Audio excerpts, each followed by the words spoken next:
everyone. It's Amanda Miller here with the Neighborhood Services Department of the City of Montgomery. I am joined here by Charity with Court-Appointed Special Advocates of Montgomery. That's CASA. And you might see her on the screen as Angela, but that is Charity. That's my technologically unsavvy self. All right, can everyone hear me now? I can hear you. All right, there we go. Okay, y'all, please thank you for your grace with us through this. This is our first virtual training of the year. We tested it earlier, but you know, it's nothing that is ever perfect. So what I'm going to go ahead and do now is that most attendees have joined us from the computer. I am going to be sharing a PowerPoint presentation. This is also being recorded and will be accessible later on. So bear with me for one moment. Let me pull up the screen to share it. So now everybody that's joining from a computer should be able to see the PowerPoint presentation. And for y'all, you couldn't hear me earlier, but I did say this, but we're joined by Charity Alpert, and she is with the Court-Appointed Special Advocates of Montgomery County, and that stands for CASA. And Charity is going to go into detail about CASA and how we can benefit from this program here in Montgomery County. So Charity, go ahead and take it over. Thank you so much. So contrary to what my box says, my name is Charity Alford. It says Angela. Sorry about that. Yeah, and so CASA program is new to Montgomery. We were just licensed and officially by National CASA in October of last year. And so we're really excited to bring this program to the capital city. I appreciate you guys inviting me to speak here and let you guys know a little bit more about us. So I'm going to start with kind of how CASA began. So although we're new to Montgomery, we are not a new program in general. We were actually started in the late 70s by a juvenile court judge in Seattle, Washington. So he was concerned that he didn't feel like he had enough information to base his life-changing decisions that he was having to make about the safety and permanency of these children. And so he came up with this idea of getting concerned citizens and volunteers in the community together and form a group and teach them how to advocate for the children. So that really became the first pilot program of CASA in the late 70s. And since then, the program has grown to over 1,000 CASA programs across the country. And I'm going to show you guys a map here of Alabama. It'll show you kind of when the CASA programs begin to come to the state. That's the next slide. All right. So in 1985, that was our first program that was in Birmingham in Jefferson County. And that began the program here. And then you'll see we added a couple more. And then it was right around 1993 that those first three formed together. And they began to operate as the Alabama State CASA Network. And that is still in existence today, and they're kind of our umbrella. And they help us all, even though we're all individual 501c3s, they help support us and have very supportive roles. So you'll see how we grew as a state, and Montgomery is our newest program. So I'm really excited about that. You'll see Autauga County, which is another one in our central region, and Houston County. Down there at the bottom was one of the other newest programs to the state. So what is a CASA? So let me explain a little bit about who we are and what we do. So a CASA is a community volunteer who donates their time and acts as independent eyes and ears of the court. You can go to the next slide. They complete field investigations and speak solely for the best interest of the child. Our volunteers are specially trained. After the application and interview process, they go through 30 hours of National CASA training curriculum and two hours of court observation. And obviously they have to go through many background checks to work with children. But as a whole, our CASA volunteers are committed to bring urgency to the needs of a child while promoting safety and permanency through their independent recommendations to the court. So investigation, what that looks like is we get to know the child and everything and everybody in that child's life. So they will do phone call interviews and real in-person interviews in normal life pre-COVID. You know, they'll get information from their school, from their doctors, therapists, counselors, biological parents, foster parents, relatives. So really, they're going to deep dive into the child's life and find out as much as they can to go back to the court and be able to give the court the full picture of what's going on. And so then that way the court can rule in that child's best interest. Facilitate, what that looks like is our volunteers help to create a situation in which their child's needs can be met. And that's by identifying and then facilitating resources and services for the child. I don't know how to mute Oh no. Oh, just one moment. Okay, so if you're calling in from a cell phone, you can press *6 on your cell phone to mute it. Sorry about that. Okay, no worries. Okay, so so the really cool thing about, you know, the facilitating part of it is that we we not only get to advocate for the children to the court, but we get to advocate for them in everyday life, because we are actually sworn in as friends or parties of the case. Then we can advocate for them for better education, for services they might need, for resources they might need. We're kind of that bridge that can bridge those gaps. So that's a really cool part of it. A lot of times our CASA volunteers uncover needs in those fields like education and health and mental health. So that's a really vital part of our role. And then the monitoring, that is where we track the orders of the court and if they're being carried out. And we can collaborate with DHR to make sure those plans that are set up for the biological parents and for the children are being met.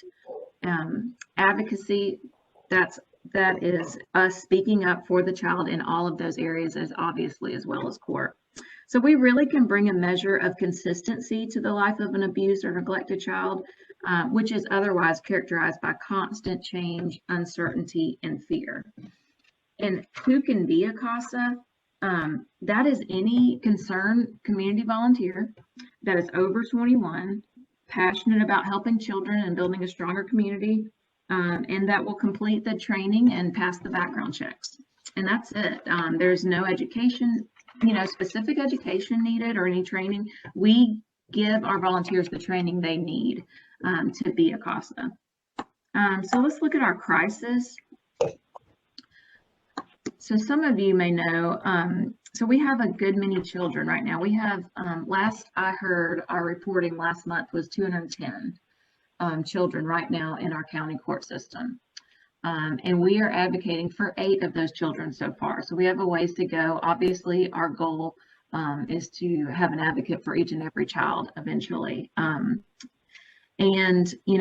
this next statistic is alarming. So National CASA reported last month that as many as 4 out of 5 victims of trafficking have spent time in foster care. So that is a huge crisis with our children and falling through the gaps.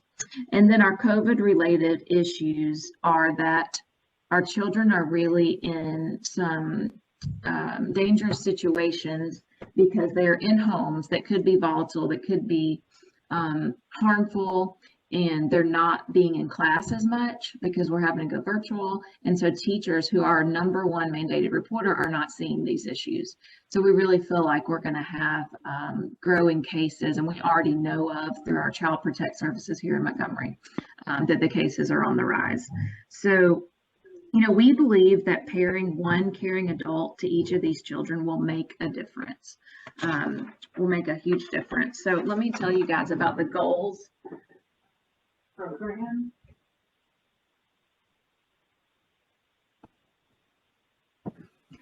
So as I said, there's 210 children in the system, and our goal for our first full year, it's the next slide, if you want to slip through.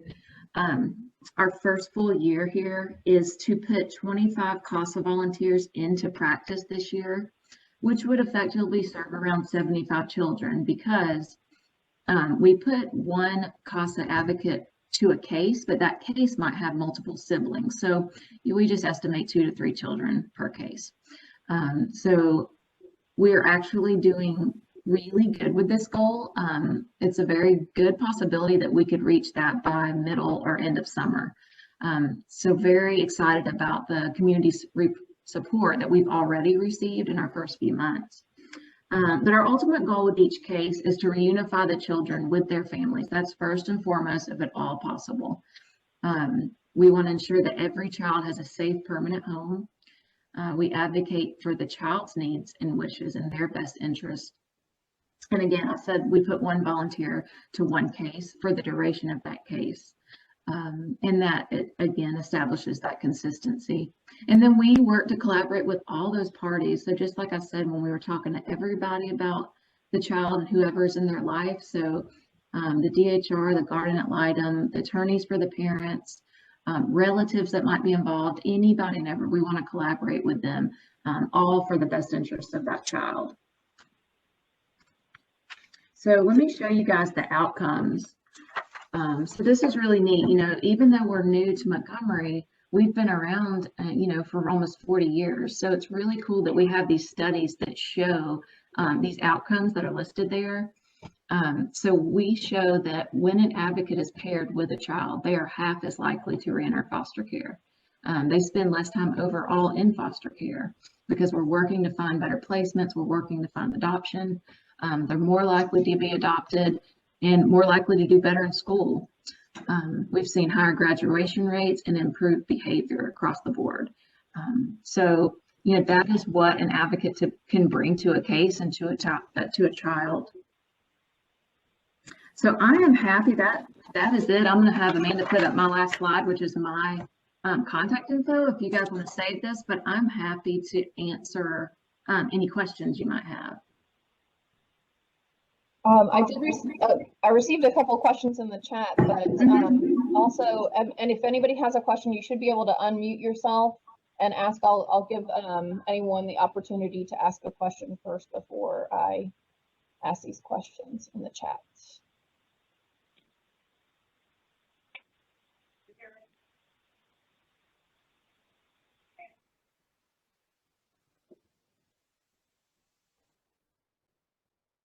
Okay, so one question was regarding the time commitment for being a volunteer. So if you're interested in becoming a CASA advocate, what is the time commitment like?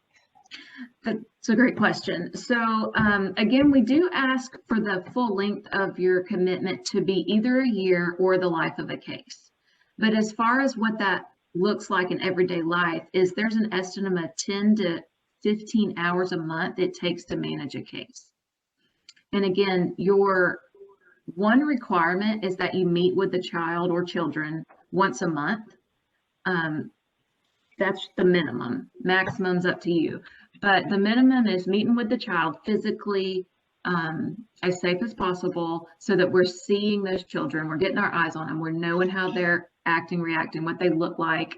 But then the rest of the time is gathering all of that information, building that full picture. So that is phone calls and emails, gathering all those documents. So I always say that whole 10 to 15 hours a month is completely flexible on your time frame as long as it's being done. We do not mind when it's being done. So most of our volunteers do have full-time jobs and are able to work that around their availability. Perfect.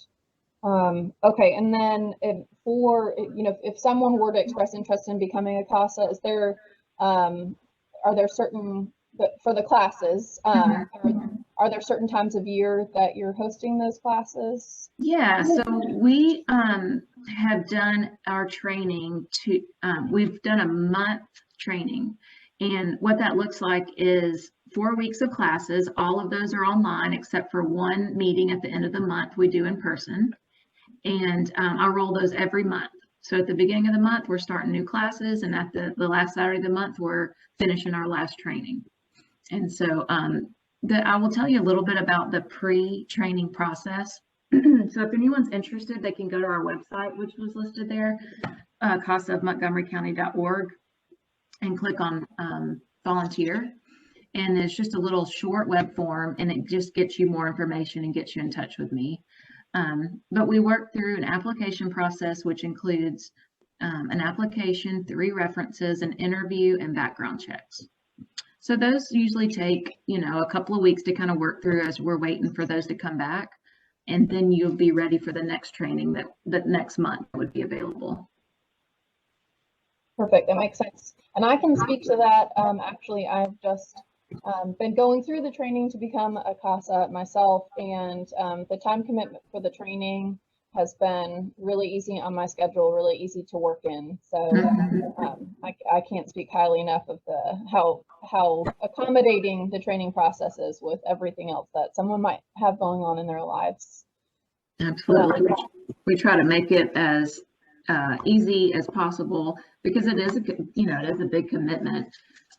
But we do online weekly work that you do at your own pace, and then the only thing that's scheduled is an 1.5-hour Zoom class at the end of the week. Perfect. And then I received one other question, and it is, what are the other ways to help if someone can't volunteer? Are there other options? Are there ways to donate other things, finances, or? Yeah. Absolutely. So a couple of different ways. Yeah, we have a donation page as well on our website. We are our own 501c3. We do have to obtain funding to run every year. So any and all donations are welcome and appreciated. As far as time, I have some people that help me in the office. I am the only staff member to run CASA. I have some help with that, just administratively. And then we do have a big fundraiser coming up in October for our superhero run. And I have a couple of people that can't commit to being an advocate, but can help me with that. So they've become part of our fundraising committee for that race. So yeah, there's a couple of different ways. Perfect. All right, one more question actually just popped up. What is the most common age group that you have worked with? So far in Montgomery, we have worked with babies through 4 years old. Obviously, they're children of all ages, and I know we'll eventually be assigned to those cases, but that's our experience so far. Yeah, absolutely. And having just gone through the CASA class, I mean, one thing that Charity has been talking about a lot is that hopefully as judges become more familiar with the program here in Montgomery, that we'll be seeing more of those cases, and then we'll get more volunteers to help those cases out. So, and I think it sounds great that we've already recruited, or you have already recruited so many volunteers, but I know that we would love more to help with that process. Absolutely. Yeah, like I said, we know that more cases will be coming our way, which is unfortunate, but our job and goal is to have people there ready for them, ready to take those cases, trained and ready to go. So yeah, I'm very encouraged about that. Awesome. Well, I went ahead and pulled up your contact information one more time, just to share that at the end, and no more questions in the chat. So thank you everyone for joining us today, and this information will be available. It's been recorded, so we'll post a video of it later on if you need to reference back to it. Thank you guys so much. Thank you, Charity, so much, and I hope everyone else has a great day.